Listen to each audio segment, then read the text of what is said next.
I'm starting recording right now. Welcome. My name is Sue Lynn Jones. I am the LSTA coordinator for the Nevada State Library. I have something in chat. No mic. Okay if I type questions. Yeah, you can type questions. I'm paying attention to chat. So anyway, welcome. Welcome to the mandatory LSTA Federal Fiscal Year 2019 Proposal webinar. This is going to be recorded and posted on our YouTube. And all right, let's go. Today we are going to, here's our agenda. Today we're going to talk about LSTA, of course. I'm going to quickly go over the 5-year plan, talk about our available grants for 2019, and then the proposal process. Any comments about this so far? Yeah, all righty. Okay, first up, about. So I'm going to give you a brief history of LSTA. If you've participated in LSTA before, you've probably already heard this, but it doesn't hurt to hear it again. It's sort of a reminder, of a refresher of where we get these funds and what they're meant to be used for. All right, here's the history. So way back in the 50s, 1956, there was a lot of public infrastructure going on, highways and schools and publicly funded, services for residents of this country and our people of this country. And so in 1956, Congress passed the Library Services Act, and that was meant to get library services in rural areas, primarily rural areas. And, a fun fact, this is something our retired state librarian, Jeff Kintop, and retired state archivist, Jeff Kintop, he told me a little story about how our congressman, Cliff Young, was very instrumental in getting this passed. He was one of the primary sponsors of this bill. He's got lots of stories about it. So next time you see Jeff, ask him, and he will tell you a delightful story about how Nevada actually was on the forefront of getting services funded. Oh no, Caprice, I can't see the screen. Sorry. All right, let's share the screen. Good heavens. Anyone see anything?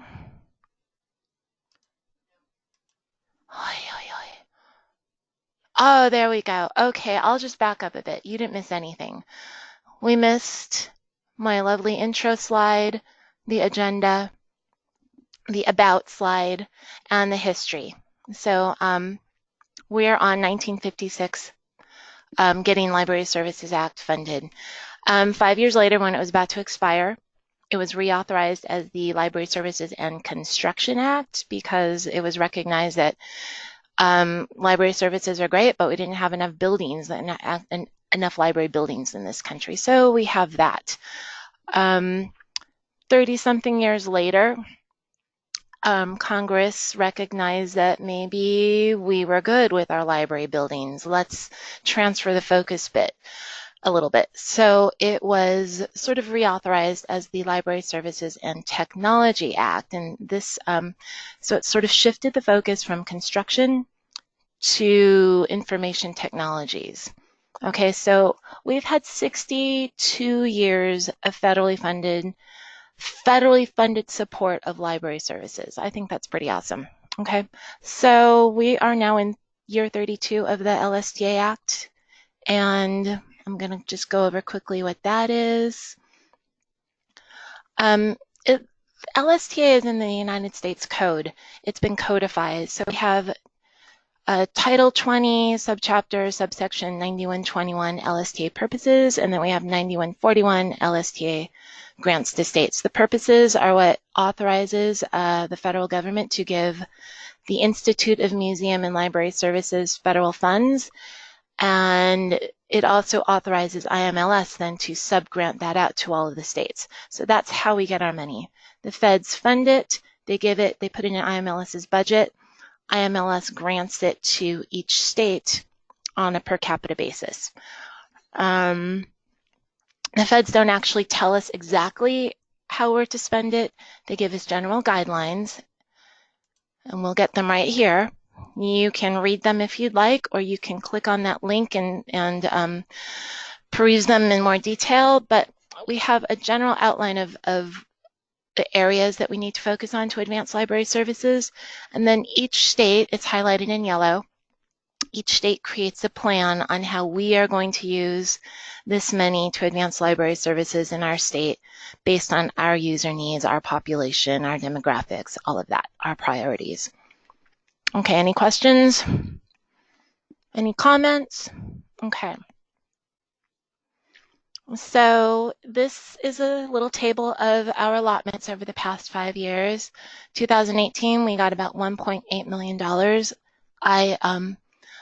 I expect that we'll get that again. So it's based on population and also based on like the general pot of money that the federal government gives to IMLS. So if they increase a little bit, then our allotment will increase. If we get more people, our allotment will increase. So that's how much money we get. Oh, and next up is how we spend that money, right? So the federal government gives us money. We have to have a plan on how to spend it. And our plan runs for 5 years. The current grant cycle that we're in, federal fiscal year 18 is the very beginning. Federal fiscal year 19 will be year 2 of our new plan. It's just a summary of what our plan needs to do. Our plan needs to be approved by IMLS. It needs to meet the purposes and priorities. We also have a match. So when we do subawards and we ask you for 10% match, it's to help us meet our 34% match. Well, it's not actually not 34% match. What our allotment is 67%, and then we need to match that at 34%. So it's the whole sum. They give us 67%, we come up with 34%. Okay. And then we also have to have a maintenance of effort. This is state money. The federal government says, yes, it's lovely, here's some funding for you to advance library services, but you can't totally rely upon us for everything. You've got to have some, I guess, skin in the game is a really good way to say it. So this is our state budget. This is the money that the legislatures put in the state library's budget, and we use that as our maintenance of effort. Okay. All right, here are our goals. Our 5-year plan goals are to strengthen Nevada Library's ability to effectively respond to community needs through training, planning, and assessment. Oh, someone say something? Oh, okay. So if we have a statewide project, or if you have a subgrant that focuses on training, planning, or assessment, you are goal 1. Training, professional development for your library staff, bringing in a consultant to help you with your strategic planning or to do an assessment of your programs. That's goal 1. Goal 2, encourage Nevada libraries to develop and use partnerships and collaboration to maximize user resources and services throughout the state. So this goal, you know, we want, libraries aren't lone wolves. They're not standalone entities. You're part of your community. So we would like you to, you know, maximize what you've got. What you've got is you've got a public building it's an open and accessible place to everyone. We want you to maximize that. So, you know, bring in nurses and your healthcare professionals to maybe do programs, right? It's collaboration. It's that sort of thing. So if you have a grant that wants to do that, you could fall into our strategic goal number 2. Responsive and accessible learning environments that meet needs. So this is if you need to buy technology to help you meet ADA needs, your project might fall into this. And then 4, capacity building. So capacity building, you have a goal, you have, what is it? You have purposes and expectations of your organization. You provide traditional services, but there are also other services that your community expects, maybe like social services. So if you have a program that will help you build capacity to better meet your community needs, that's goal 4. Okay? These are just little examples. I'm sure you could come up with tons more. Any question on that? Okay. Oh, well, this is a little bit redundant. This slide might be out of order, but how are LSTA funds used in Nevada? So in Nevada, we take that pot of money that we get from the federal government and we use it for statewide initiatives, which is talking books for the blind, our rural bookmobiles, databases, the EBSCO World Book, ABC Clio, and Learning Express are all funded with a combination of federal and state funds. Workforce development, the Headed To database, most of that is federally funded. Technology XR, so currently that is just a very, very, very small sliver of LSTA. It's mostly for the training. It's not for the actual implementation. That's state funds, but that will be an upcoming state initiative, I think. Continuing ed for professional development for library staff, that sort of thing. So we do statewide things, and then we do sub-grants to eligible libraries, and that's why you guys are here. So you can, so we can sub-grant this money, so you can also advance library services. Okay. All right, now we're in the fun part. This is the grant money that we're going to have available to you. Oh, I want to point out that I got notification from IMLS that it's possible that we will receive our full allotment in December. Since I've been here, that hasn't happened. You know, a few years ago, we didn't get our full allotment until June, so it was rather stressful. We didn't know how much money we're getting, if we were getting anything. So it's possible we will get our award for federal fiscal year 19 in December, and so we'll know how much money we have available for our statewide and for our subgrants. And to me, that's a brilliant, wonderful thing, knowing so we can plan. Okay, so for federal fiscal year 19, for our subgrants, you can have a competitive or a mini grant. You can have one. Competitives are up to $100,000, and mini grants are $10,000 or under. So proposals for these two grants are mandatory. We want a proposal. It wasn't mandatory last year, and it made things confusing. We didn't know who was participating or about how much money was going to be needed. So this year they're mandatory, and it's just so we can know what's going on. It's so we can plan better. And then again, we're going to have first drafts of your application optional.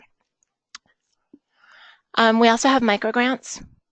Microgrants don't go through this whole competitive mini grant proposal first draft. They're little, they're for $3,000. You can also get a federal fiscal year 18, the year we're in, you can get a microgrant right now. It's going to be pretty much the same, continuing ed, lifelong learning, technology, or capacity. So we're going to have rolling deadlines. I will have that application available in March for federal fiscal year 19. But again, you can get 18 microgrants right now. We're also asking for a match to help us meet our 34% match. But with the microgrants, if you don't have that, you can ask for a waiver. It's all good. And those are up to $3,000. Okay. Any questions on that? Okay. What's next?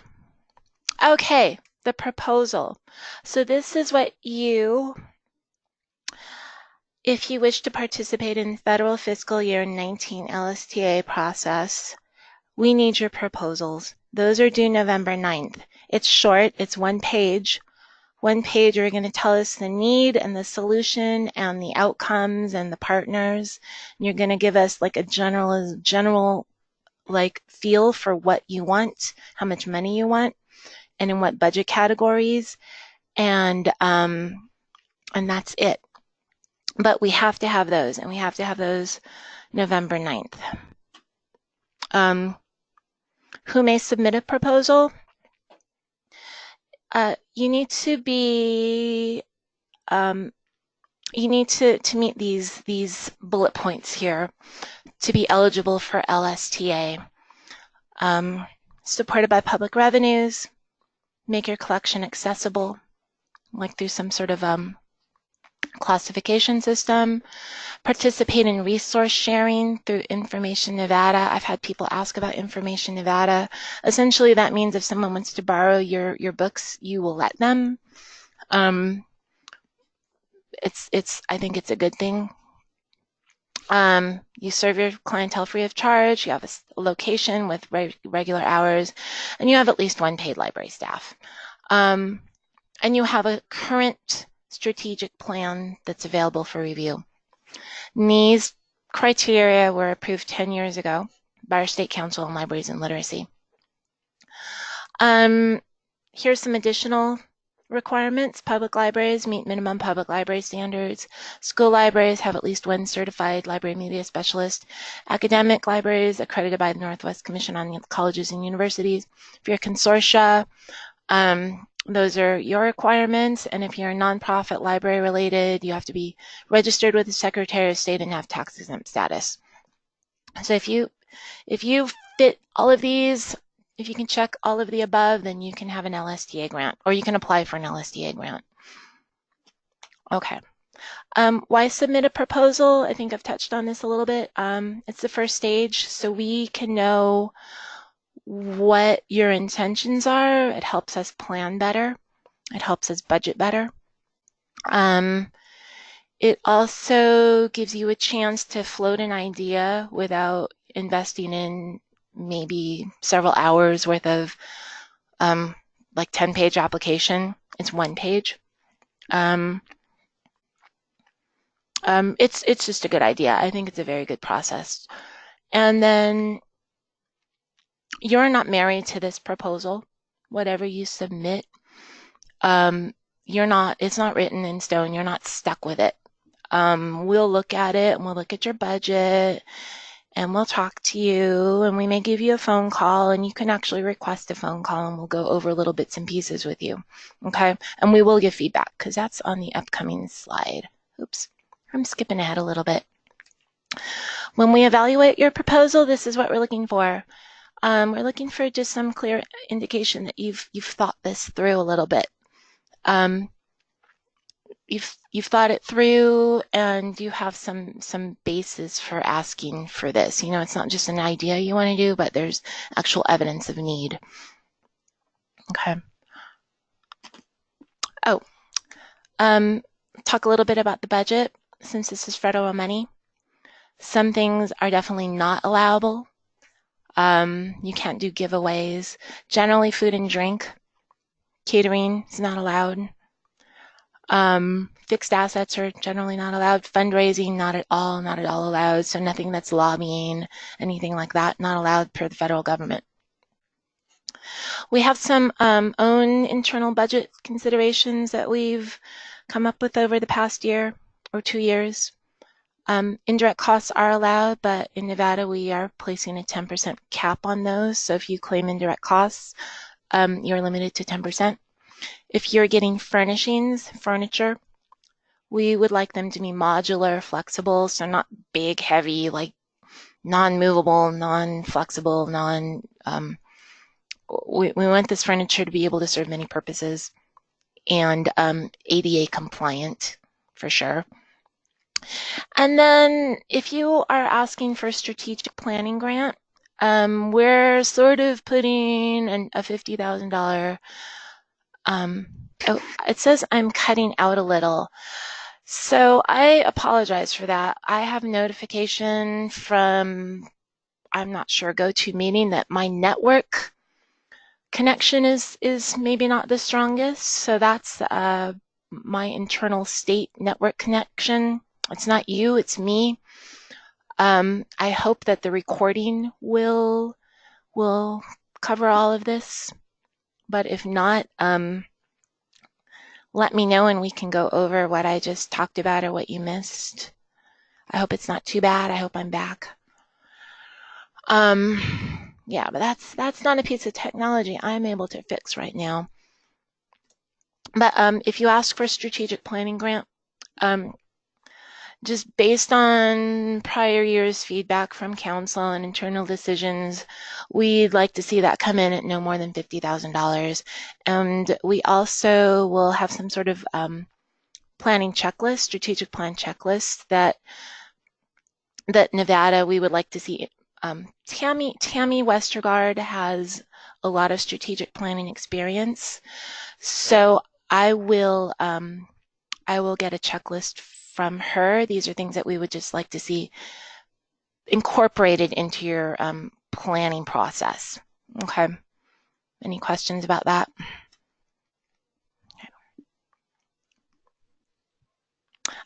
Match, as I said, we are asking for match. Local cash or in-kind.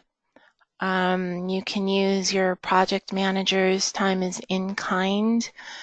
10% is, there is no waiver for the competitive and mini grants for the 10%. There's only a waiver, match waiver for micro grants.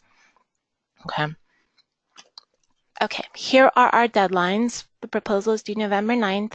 We will give you feedback by November 26th. By email, definitely, and maybe phone. And you can call us or we will call you. And anyway, we will give you a solid feedback on your proposal. First draft, if you're doing a first draft, it's due January 11th. And we will definitely give you feedback on that. We will give you written feedback on pretty much every aspect of your grant application first draft. And then the final application is due February 22nd. So you've got a couple months between now and February 22nd to completely iron out all the kinks and figure out your partners and your budget. You can call me or Norma Fowler or Tammy at any time, depending on who your favorite go-to person is at the State Library, and we will help you figure this out. Okay. The differences between a mini and a competitive grant, aside from dollar amount, mini grants up to $10,000, so like from $3,000 to $10,000, because if it's $3,000, you can just get a micro grant. We evaluate those internally. The library development staff and the state librarian will evaluate your grant internally. If you're asking for 10,001 to 100,000, that gets reviewed by our State Council on Libraries and Literacy.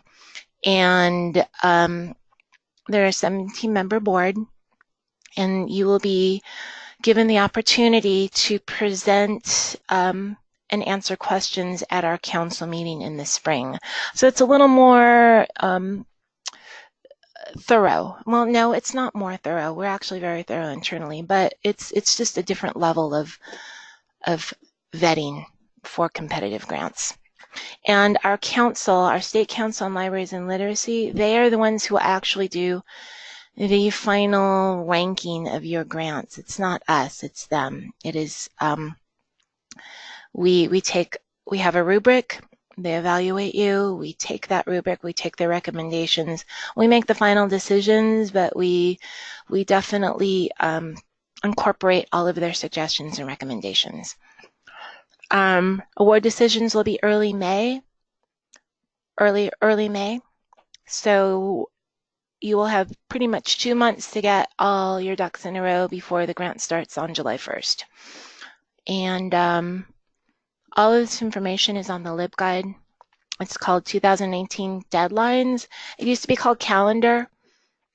I was informed that maybe calendar is vague, so it's called Deadlines. Deadlines. These are your deadlines. Okay, so now's the fun part.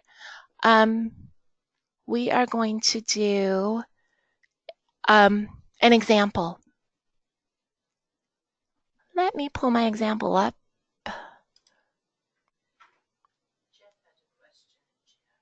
Oh, sorry. Oh, sorry I missed this chat. Could we float more than one proposal to get your feedback before submitting a final? Yeah, so before we allowed multiple proposals, but that seemed, it wasn't. Yes, please feel free to call us and we will help you figure out which proposal you want. We decided that it was best if your library internally decided what project you wanted rather than giving us like several proposals and we would choose. That seemed, it seemed better to let you do that internally. But yes, you can do informal email, phone call, proposal ideas before November 9th. Does that answer your question? Could you hear me? Yes? Okay. Okay. All right. I'm going to share this proposal that I wrote yesterday. Okay, can you see that? Okay, so you may not have known this, but we internally at the State Library do submit applications for our statewide projects that we manage, and we do proposals. So we're not just saying, I want to do this project and, I have unlimited LSTA funds, so we're going to do them. We actually submit proposals to ourselves. We read them, we critique them, and we decide what is we can do without and what we absolutely have to have. So here's a little proposal for, you can see, DUNS number. That's our State Library DUNS number. If you don't have a DUNS number, I think there you can, it's Dun & Bradstreet. Get your DUNS number from Dun & Bradstreet. Library name, type of library, address. So please, please, please put your full address, including your zip code, because I type this up, I put it in another form, and if you don't put your zip code, and I have to look it up, and I'd rather not. Okay. Project manager, that's me. Library director, that's Tammy Westergaard. Okay. Section 1, super easy, we're already done. Section 2, this is pretty easy too. Project title. So give us a nice, short and sweet title. Traveling CE Roadshow, this is my proposal. It's technically a mini grant because I'm going to need about $3,100 in LSTA funds if we can make this happen. If it were under $3,000, I could just make this a micro grant, right? Okay. Target audience. So it used to be a checkbox, but this time it's fill in the blanks. You tell us who your target audience is. My target audience is Nevada Library staff, friends, volunteers, trustees, and strategic community partners. Project intent is institutional capacity. These intents are from IMLS. They have 6 main categories that they've figured library services fall into. And the one that I've chosen is institutional capacity. Norma and Tammy might read this and say I've chosen the wrong intent, and then I will change it, right? It's not that bad. Goals, it could either be 1 or 2. Strengthen library's abilities to meet needs through training, planning, and assessment. So this is training, but I thought, well, maybe it's 2. Using partnerships and collaborations to maximize user resources. Again, library development, planning and development team might tell me I'm wrong, so I can change it. Okay, that's 2. Super easy. We're done with that. Okay, section 3 is where you're going to tell us what you want to do. So project need. What is the need in your target audience faces? And if you can read that, I'm saying that we have 21 libraries with 818 FTE staff, but of those, only 20% have library degrees or certifications that confirm mastery of library professional core competencies. And my data is a 2017 PLS that you guys submitted. So, that's not saying that our workforce isn't skilled, but for 80% of our workforce, their educational backgrounds may not have prepared them to meet profession-specific challenges. Also, 2/3 of our libraries are rural and remote and have fewer than 10 staff.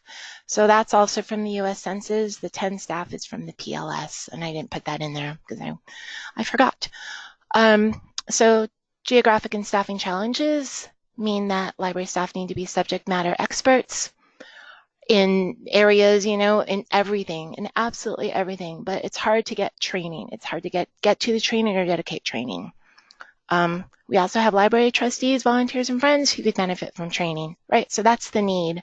My solution is a traveling, continuing education roadshow mini conference in partnership with NLA and libraries throughout the state, right? So we will create mini conferences that complement NLA that will be held in an area different than NLA. So we will get this training out to areas that were far from NLA, and we will put them in rural areas.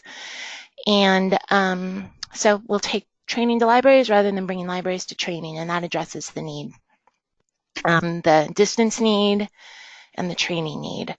I say we'll work with the NLA district chairs and the directors to identify, the needs. Cost will be kept to a minimum to encourage more participation, and it's modeled after, why is this the best option? Because it's modeled after these two proven successful models, ULA's traveling workshops and unconferences, which are sort of user-driven, low-cost, loosely structured training opportunities. Okay, that's my solution. Okay, outputs. So when I say outputs, I mean, what are you going to do? Oops, I am not able to move this. Oops. Sorry. There we go.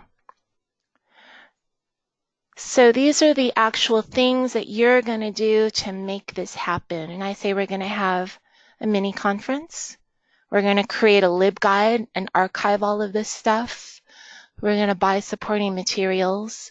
And then we're going to do some sort of assessment afterwards to see if any of this training took. Those are my activities. Outcomes. So these are the outcomes. I don't want to read all of this, but face-to-face time, exposure to new ideas and learning models. We will do post surveys. We'll hoping that library staff will be able then to successfully carry out job duties, meet the needs of their communities, empower relevant, vibrant libraries. That's the change in attitude or behavior, greater skills.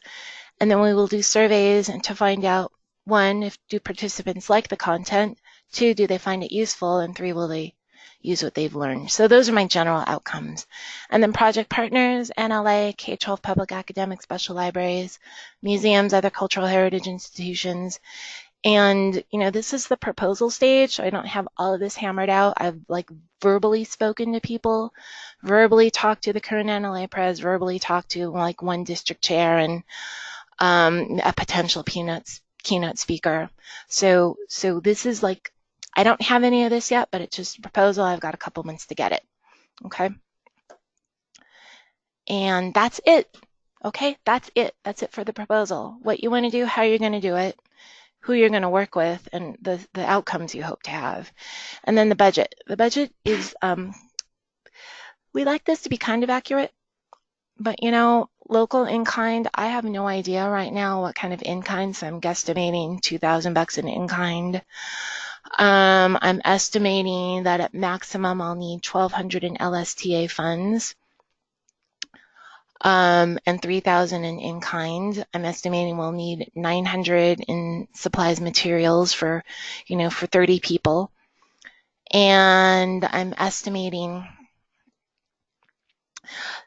that we'll be able to use GSA rates to supply a working lunch, not like a free lunch, but a working lunch. So this is a thing that when I'm evaluating your proposal, I will call up my program manager from IMLS and see if these costs are allowable. So I actually have a call into IMLS to see if it's possible to do a working lunch, and they'll let me know, and if not, then I'll have to modify the proposal. And the total is that $3,160, in-kind is $5,500, total for the whole project $8,600. Check your math. These things don't add themselves.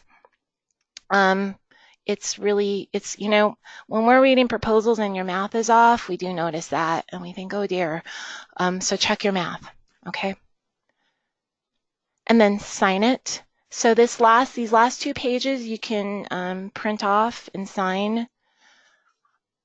I would sign that, scan it, and send it in.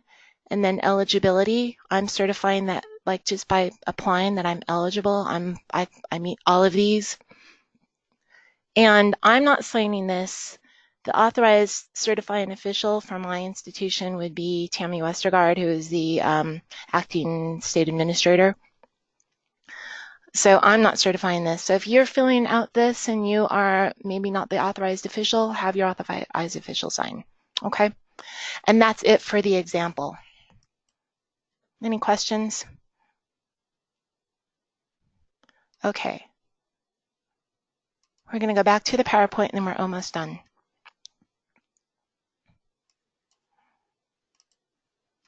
Okay, so again, submit your proposal to us, NSLAPR LSTA.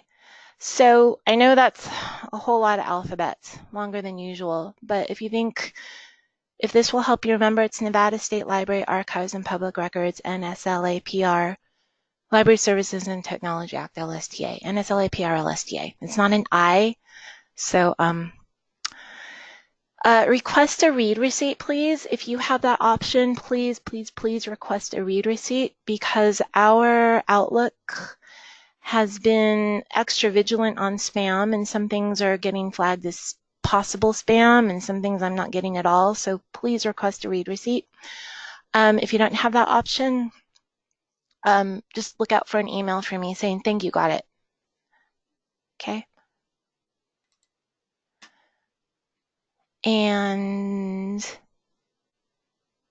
oh, LSTA survey. So you may have heard me harp on this before. That's not the right word, I'm sorry. You may have heard me emphasize this before. We are sort of mandated to do surveys. It helps us with our outcomes. Surveys for instructional programs for either the general public or library staff. Take those results of the surveys, use it to inform future programs. Here is my survey to you for this instructional program. The survey will also serve as proof of webinar attendance. So when I say this is a mandatory webinar, like, how do I know if you're there? Well, if you complete the survey, I will have an inkling that you watched this and got to the end and got my link and attended. Okay, I'm going to post this on the LibGuide too, so you don't have to copy it down, or you could complete the survey now. You don't have to do that. Okay, and then finally, this is us. This is our planning and development team at the State Library. There's Tammy Westergaard, who is currently the acting administrator. Norma Fowler, she's the general library consultant, and me, the LSTA coordinator. Choose your favorite and give us a buzz if you have any questions. Okay? Anything to add? Anybody? All right, I'll let you go. Thank you. You're free to go. Bye.